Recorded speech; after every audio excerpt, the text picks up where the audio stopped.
Hello friends, आज मैं बताने वाला हूँ कि कैटेगरी अप्रूवल अमेज़ॉन में कैसे लेते हैं। कौन सी ऐसी कैटेगरीज़ है जिनके लिए अप्रूवल की ज़रूरत नहीं होती है और कौन सी ऐसी कैटेगरी हैं जिसमें अप्रूवल हमें अमेज़ॉन से लेना पड़ता है। इसी के साथ एक GTIN एग्जामेशन क्या होता है और कैसे हम GTIN एग्जामेशन लेते हैं प्रोडक्ट्स पे, ब्रांड नॉन ब्रांडेड और ब्रांडेड प्रोडक्ट्स पे, तो उसके बारे में मैं डिस्कस करने वाला हूँ।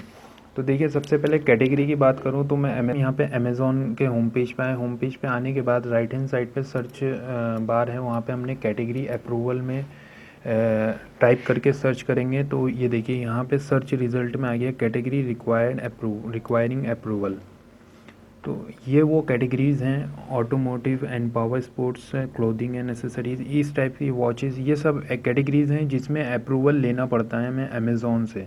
अप्रूवल का मतलब ये हो गया कि वो पहले मैंने जैसे ज्वेलरी के लिए अप्रूवल मांगा था उनसे कि मुझे इमिटेशन ज्वेलरी बेचनी है, तो उन्होंने मुझसे बोला था कि इनवॉइस हमें दो कि आपने कहाँ से परचेज़ करा। जस्ट एक उनकी रिक्वायरमेंट होती है कि इनवॉइस कहाँ से लिया आपने। उसी टाइप का इनकी एक रिक्वायरमेंट होती है इन्हीं कैटेगरीज़ के लिए कि कहाँ से आपने ये प्रोडक्ट लिए हैं। भले ही आप किस प्राइस में बेचो, वो उनका मोटिव नहीं है। मेन इनका अप्रूवल लेने से पहले एक इनवॉइस शो करना पड़ता है कि आपने कहाँ से लिया है। तो ये हो गया कैटेगरी अप्रूवल। इन कैटेगरीज़ के लिए आपको अप्रूवल लेना पड़ेगा। बाकी इनके अलावा जो भी प्रोडक्ट हैं इस उन कैटेगरीज़ में नहीं आता तो उन पे आप डायरेक्टली अपलोड कर सकते हो, लेकिन उसके लिए आपको GTIN एग्जामेशन लेना पड़ेगा। अगर ब्रांडेड है तो GTIN एग्जामेशन की आपको ज़रूरत नहीं है, उसमें ऑथराइजेशन लेटर देना पड़ता है आपको। तो वो डॉक्यूमेंट्स मांगते हैं आपसे कि वो ऑथराइजेशन लेटर दे दीजिए शो करने के लिए। वहाँ पे अटैच करके आप भेजेंगे तो वो ऑथराइज़ कर देंगे आपको कि आप सेल करिए। कोई सा भी ब्रांड हो गया, नाइकी हो गया, रिबॉक हो गया। अब मैं बात करता हूँ नॉन ब्रांडेड के लिए। तो जो नए सेलर हैं, जैसे 10 प्रोडक्ट्स वो ले आए मार्केट से ख़रीद के लिए, तो उनको 10 प्रोडक्ट बेचने हैं, तो वो अब उनके पास ब्रांड लेटर नहीं है तो वो GTIN एग्जामेशन लेना पड़ता है उन 10 प्रोडक्ट के लिए। वो हुआ GTIN एग्जामेशन।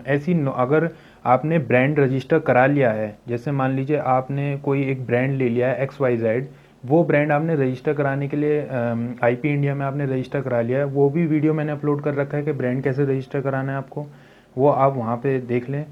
आप रजिस्टर कराने गए और आपके पास वो ऑथराइजेशन ट्रेडमार्क का जो लेटर है वो 1-1.5 साल बाद आएगा, लेकिन आपको जो स्लिप मिलेगी वहाँ से, वो स्लिप के साथ और अपनी ID प्रूफ के साथ आप वो वहाँ पे अपलोड कर सकते हैं। तो वो brand approval, non branded approval दे देंगे आपको, यानी कि आपने पर्सनल लेवल पे ब्रांड ऑथराइजेशन कराया है अपना, भले ही आपके पास लेटर नहीं आया है। उसकी प्रोसेस वो हो गई। और जो GTIN एग्जामेशन जो कुछ प्रोडक्ट्स अपलोड करने लाते हैं, जैसे नए सेलर हैं 10 प्रोडक्ट अपलोड करने लाए, तो उनके लिए GTIN एग्जामेशन लेना पड़ता है। वो कैसे लेते हैं वो मैं आपको दिखाता हूँ। तो इसी तरीके से यहाँ पे सर्च बार में, तो यहाँ पे मैं GTIN लिखता हूँ तो यहाँ पे ये खुद सर्च कर लेगा। देखिए GTIN एग्जामेशन यहाँ पे किया, how to list a product that do not have a GTIN examination. तो हम यहाँ पे क्लिक करेंगे। देखिए आपके पास बारकोड नहीं है, ये उसी के लिए है।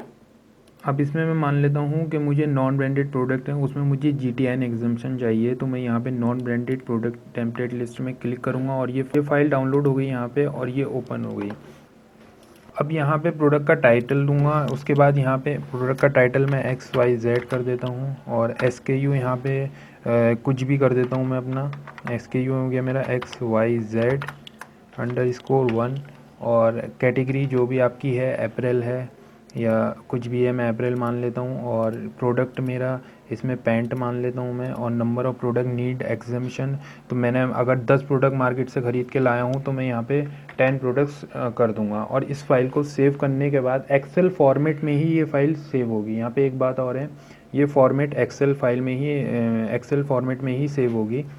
और इसको सेव करने के बाद मैं इधर डेस्कटॉप पे सेव कर लेता हूँ।